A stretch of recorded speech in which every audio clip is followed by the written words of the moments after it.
안녕하세요. 안녕하세요. 안녕하세요. 안녕하세요. 안녕하세요. 안녕하세요. 제이오토플랜의 장재원 팀장입니다. 안녕하세요. 제이오토플랜의 장재원 팀장입니다. 자, 오늘 제가 여러분들한테 리뷰할 차량 바로 제 우측에 있는 모델인데요. 기아의 소렌토가 되겠습니다. 본격적인 리뷰에 앞서서 먼저 차량부터 보고 오실게요. 가시죠.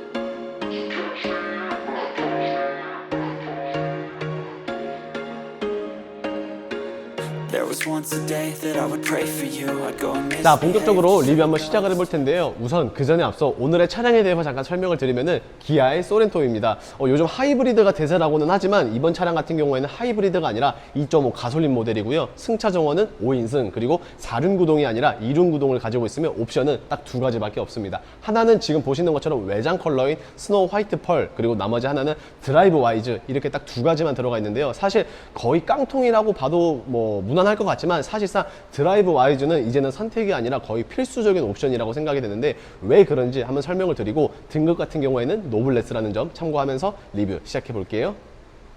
자, 본격적으로 리뷰를 한번 시작을 해볼 텐데요. 우선 소렌토 같은 경우에는 옵션이 크게 4가지가 있습니다. 프레스티지와 노블레스, 그리고 시그니처와 그래비티, 이렇게 총 4가지의 구성을 가지고 있는데요. 오늘의 차량 같은 경우에는 중간 정도 급이라고 할 수 있는 노블레스 등급입니다. 그리고 앞서 말씀드린 것처럼 옵션은 뭐 여러 가지 옵션을 추가를 할 수가 있죠. 12.3인치의 클러스트나 뭐 컴포트, 드라이브 와이즈, 스마트 커넥트, 아니면은 뭐 헤드업 디스플레이, 기타 등등 여러 가지가 있기는 하지만 오늘의 차량 딱 하나 드라이브 와이즈만 있지만 그래도 저는 뭐 나쁘지는 않다고 생각해요. 물론 뭐 단점이 있기는 하지만, 자, 왜 그렇게 생각하는지 우선 전면부부터 리뷰를 한번 시작을 해볼 텐데요. 우선 소렌토가 기존 3세대에서 4세대로 넘어오면서 MQ4라는 이제 네임을 갖게 되었죠. 근데 이게 굉장히 대박이 났었고 페이스리프트가 된 지금 또한 상당히 많은 인기를 자랑을 해주고 있습니다. 참고로 노블레스 등급을 하실 경우에는 기본적으로 서라운드 뷰 카메라를 가지고 있기 때문에 굳이 옵션 추가를 따로 안 하셔도 된다라고 할 수 있고요. 그리고 또한 드라이브 와이즈가 있기 때문에 반자율 주행도 이런 식으로 가능하게 됩니다. 자, 그리고 지금 보시는 것처럼 크롬 라인들이 사실 그렇게 많지는 않습니다. 그릴을 둘러싸고 있는 테두리라든지 아니면 이 하단부에 이런 식으로 크롬 라인들이 있기는 하지만 유광에 반짝이는 스타일이 아니라 무광 처리가 되었으며 상대적으로 블랙 하이글로시가 훨씬 더 많이 들어갔다라고 보실 수 있을 것 같은데요. 이런 식으로 번호판 아랫부분 같은 경우에는 약간의 플라스틱도 사용이 되어서 조금의 원가 절감은 되었다라고 말씀을 드릴 수 있을 것 같습니다. 자, 그리고 스타일 옵션이 있었으면은 LED 헤드램프가 들어갔었겠지만 아쉽게도 스타일 옵션이 빠진 관계로 네, 이런 식으로 들어가고 있습니다. 그래서 맨 아래쪽을 보시면은 할로겐 램프가 좀 보이는데 요거는 조금 아쉽습니다. 물론 상관없다라고 하시는 분들도 계시겠지만 스타일이 있고 없고의 차이는 굉장히 큰 차이를 보여주고 있기 때문에 있으면 조금 더 차량이 멋있어 보이는 약간 그러한 드레스업 효과를 주고 있고요. 본넷 정 가운데는 그냥 평범하게 디자인이 되어 있지만 양 사이드에는 이런 식으로 홈이 살짝 파여 있는 것을 보실 수가 있습니다. 그래서 조금의 뭐 공기 역학적인 설계도 당연히 들어갔겠지만 조금 더 독창적인 그러한 디자인 때문에 역동적인 모습마저도 보이는 소렌토가 되지 않을까 싶고요. 자, 그리고 기존에 이제 소렌토 MQ4, 그러니까 페이스리프트 되기 전 같은 모델 경우에는 세로 형태가 아니라 가로 형태의 라이트를 가지고 있었지만 지금 같은 경우에는 세로 형태로 뻗어 있는 듯한 디자인을 새롭게 추구를 하면서 더욱더 세련미를 강조를 했는데, 그렇다면 과연 측면은 어떤지 한번 넘어가 볼게요.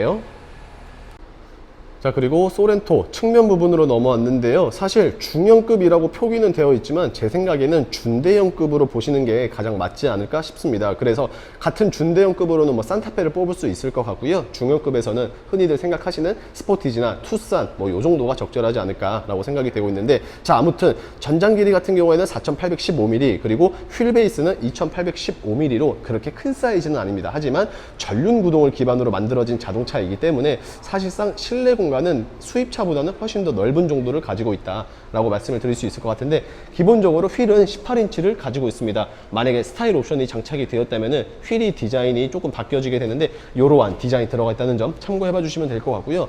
그리고 그래비티 등급으로 올라갔었으면은 이제 가니쉬 포인트들이 다 블랙 하이글로시로 들어갔겠지만 시그니처, 노블레스, 프레스티지는 이런 식으로 무광의 크롬 라인들이 들어간다. 그리고 언더 부분에는 유광의 크롬 라인들이 이런 식으로 드레스업 효과를 주고 있다라고 봐주시면 되고요. 스마트 커넥트 옵션이 있었으면은 지금 보시는 것처럼 물리적인 버튼이 아니라 컴포트 액세스가 터치 타입으로 들어갑니다. 하지만 이러한 컴포트 액세스 자체가 아예 없는 것이 아니라 기본적으로 장착이 되어는 있는데, 물리적인 버튼이냐 아니면 터치 타입으로 바뀌냐 이러한 점이 다른 점이라고 생각이 되고 있고요. 그리고 윈도우 몰딩 B필러는 뭐 안 보이겠지만 블랙 하이글로시고요. 그 다음에 AC 필러 같은 경우에는 이런 식으로 크롬이 있는데 지금은 보호 스티커가 들어가 있어서 따로 보이지는 않습니다. 자, 그리고 마찬가지로 압축 도어는 당연히 들어갔지는 않습니다. 게다가 이 차량 같은 경우에는 쿠페용이 아니라 정통 SUV 방식의 외관 형태를 지니고 있습니다. 그래서 사실 쿠페가 디자인적인 부분은 정말 훌륭한 것은 사실이지만 제 개인적인 생각에는 이 정도의 디자인이면은 뭐 외관도 나쁘지는 않겠다라고 저는 판단이 되고 있고요. 게다가 트렁크 공간과 2열의 헤드룸 공간이 사실상 쿠페형에 비해서는 상대적으로 굉장히 넓기 때문에 이러한 부분은 엄청나게 장점이다 라고 생각이 되고 있습니다. 사실상 하이브리드가 연비는 당연히 좋기는 하겠지만 힘은 조금 딸릴 수밖에 없죠. 그러나 가솔린 같은 경우 2.5 엔진을 사용을 했고요. 그렇기 때문에 281마력과 43토크라는 힘을 지니고 있어서 훨씬 더 시원시원하게 주행을 할 수 있다는 능력 가지고 있으니 이를 참고하시면서 후면 넘어가 볼게요. 자, 후면으로 넘어왔는데요. 사실 제가 소렌토 하이브리드를 현재 타고 있습니다. 물론 페이스리프트 되기 전 지금은 구형의 모델을 타고 있는데 디자인적으로는 크게 많이 바뀌지는 않았습니다. 외적으로 봤었을 때는 뭐 그렇게 많지가 않은데 전면부에서는 제가 앞서 말씀드린 것처럼 가로 형태의 헤드라이트가 세로 형태로 바뀌었다는 부분이 있고요. 그 다음에 후면 부분 같은 경우에는 지금 보시는 것처럼 리어 램프가 이런 식으로 이어져 있는데 원래는 따로 떨어져 있는 약간 그런 디자인이라고 참고를 해봐 주시면 될 것 같은데 기본적으로 2륜 구동을 가지고 있습니다. 수입차의 SUV들은 거의 다 4륜 구동을 가지고 있지만 우리나라는 제네시스도 그렇고 전부 다 2륜을 기반으로 만들었고요. 실질적으로 4륜은 추가를 할 것이냐 말 것이냐 선택을 할 수 있기 때문에 저는 오히려 이게 좋은 것 같습니다. 물론 4륜 구동이 있으면 당연히 좋기는 하겠지만 굳이 나는 4륜이 필요 없다라고 하시는 분들에게는 그만큼 비용 절감을 할 수가 있기 때문에 저는 개인적으로 4륜을 선택할 수 있다는 게 더욱더 좋지 않을까라고 생각이 되고 있고요. 하단 부분 같은 경우에는 뭐 요즘 추세라서 그런지는 모르겠지만 배기팁이 따로 뚫려 있지는 않습니다. 물론 보시는 것처럼 우측 하단을 자세히 보시게 되면 언더로 뽑아 놓았기는 했지만 실질적으로 이렇게 따로 배기팁은 안 뚫려 있어서 훨씬 더 깔끔한 인상 전해주고 있는 것 같고요. 뒷유리 같은 경우에는 와이퍼가 당연히 있지만 요거는 제 차랑 동일하게 히든으로 숨어져 있습니다. 그리고 트렁크 같은 경우에는 상당히 넓습니다. 외관 형태이다 보니까 안 그래도 넓은데 기본적으로 준대형급 이상을 자랑을 해주고 있어서 그런지 더욱더 넓어지는 듯한 디자인 보여주고 있는데요. 4대6의 비율로 폴딩을 할 수 있습니다. 하지만 이러한 폴딩 같은 경우에는 뒷좌석에 굳이 가지 않으시고 트렁크에서도 이런 식으로 할 수 있는데 내릴 때는 전동으로 가능하지만 세울 때는 수동으로 세워야 되는데 만약에 버튼을 누르게 되면은 이런 식으로 됩니다. 그래서 확실히 기본적인 트렁크 사이즈가 결코 작은 게 아님에도 불구하고 폴딩을 하게 될 경우에는 상당히 더 넓어진다라는 것을 특장점 중에 하나로 뽑을 수 있을 것 같고요. 마지막으로 히든 스테이지 공간 같은 경우에는 그렇게 넓진 않습니다. 이제는 소화기가 기본적으로 필수적으로 장착이 되어야 되기 때문에 이런 식으로 소화기를 가지고 있고 이렇게만 보면은 히든 스테이지가 굉장히 작다, 볼품이 없다라고 생각을 하실 수 있겠지만 사실 히든 스테이지가 한 군데 더 있습니다. 지금 보시는 것처럼 5인승 기준에만 이런 식으로 히든 스테이지가 추가적으로 더 만들어지는데 6인승이나 7인승 같은 경우에는 트렁크 쪽에 시트를 넣어야 되기 때문에 처음에 소화기 있었던 부분에 히든 스테이지만 존재한다라는 점을 끝으로 실내 한번 들어가 볼게요. 자, 먼저 1열에 대한 리뷰인데요. 문을 열었을 때 가장 보이는 게 시트 컬러죠. 이 차량 같은 경우 외부는 스노우 화이트 펄, 하지만 실내 같은 경우에는 올리브 브라운이라고 되어 있는데 굉장히 멋있습니다. 그리고 투톤 느낌도 주기 때문에 핸들에도 이런 식으로 검정색과 올리브 브라운의 믹스 매칭이 굉장히 잘 되어 있고요. 자, 왼쪽 노블레스 등급 분명 중간 정도 되는 등급이라고 말씀을 드렸는데요. 그럼에도 불구하고 메모리 시트 가지고 있습니다. 대부분 기아 자동차들이 다른 차량들 같은 경우에는 시그니처 등급으로만 올라가야지 메모리 시트가 있음에도 불구하고 이 차량은 시그니처가 아님에도 불구하고 메모리 시트 있고요. 그 다음에 파워 윈도우, 창문 4개 다 파워 윈도우라는 점을 끝으로 탑승해서 한번 리뷰 이어가 볼게요.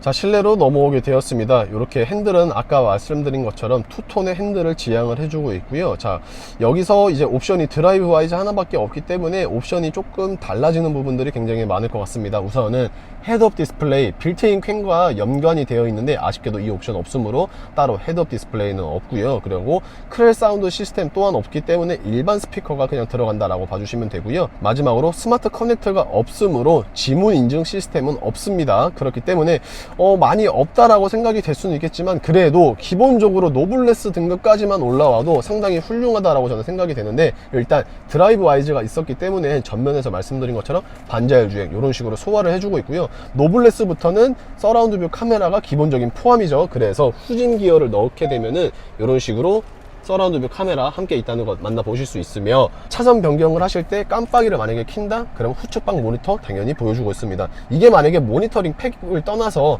서라운드 뷰 카메라가 있어야 들어가는 옵션 중에 하나인데, 이 차량 기본 포함이기 때문에 당연히 가지고 있다는 것은 너무나도 크나큰 장점 같은데요. 그리고 디스플레이와 계기판이 하나로 이어져서 콕핏 스타일 또한 상당히 멋있어 보이면서도 동시에 깔끔한 인테리어와 함께 시인성 굉장히 좋습니다.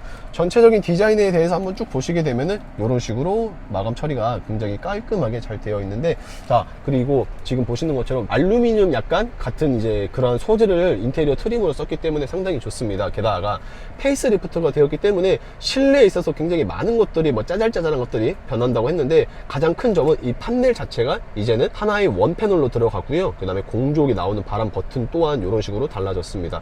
과거 같은 경우에는 라이트와 마찬가지로 약간 세로 형태로 되어 있었던 반면, 이제는 가로 형태가 되어 있는데, 세로 형태가 문제가 뭐냐면은, 나는 바람을 좀 내린다고 해서 이렇게 낮추려고 하면은 갑자기 이제 다운, 오프가 되고요. 그러니까 구멍이 막혀지고요.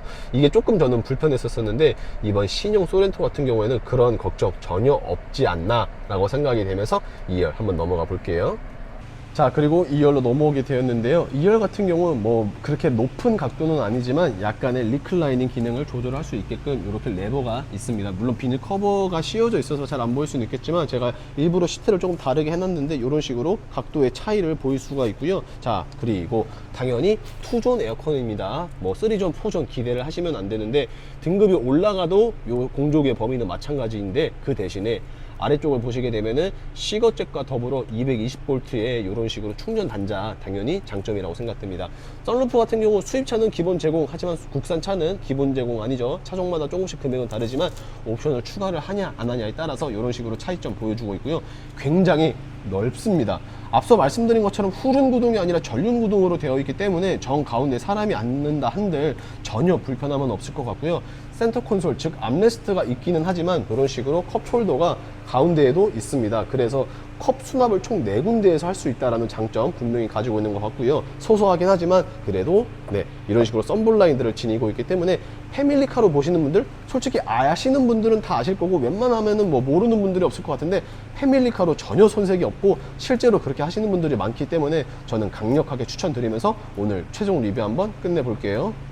자, 지금까지 기아의 소렌토였었는데요. 자, 어떠신가요? 사실 드라이브 와이즈 하나만 있다는 게 분명 아쉽긴 합니다. 나머지 뭐 모니터링 팩이라든지 뭐 스타일이라든지 그 외 기타 등등 옵션이 있었으면 당연히 좋았었겠지만, 뭐 드라이브 와이즈만 있어도 나는 충분하다 라고 하시는 분들은 장팀장에게, 그리고 나는 많은 옵션, 그리고 하이브리드가 좀 좋겠다 라고 하시는 분들도 역시나 마찬가지로 장팀장에게 연락 주시면은 빠른 납기 보여드릴 수 있는데요. 일반적인 소렌토 같은 경우에는 납기가 3개월 이상, 그리고 하이브리드는 6개월 이상이 걸릴 정도로 굉장히 오래 걸립니다. 하지만 장기 렌트 같은 경우에는 가솔린이나 하이브리드 상관없이 빠르게 출고 받을 수 있기 때문에 보시는 화면 우측 상단에 있는 장팀장의 연락처로 연락 주시면 되겠고요. 자, 어떻게 오늘의 영상 조금이라도 마음에 드셨거나 도움이 되셨다라고 하시면은 구독과 좋아요 그리고 알림 설정 부탁드리면서 인사드리겠습니다. 감사합니다.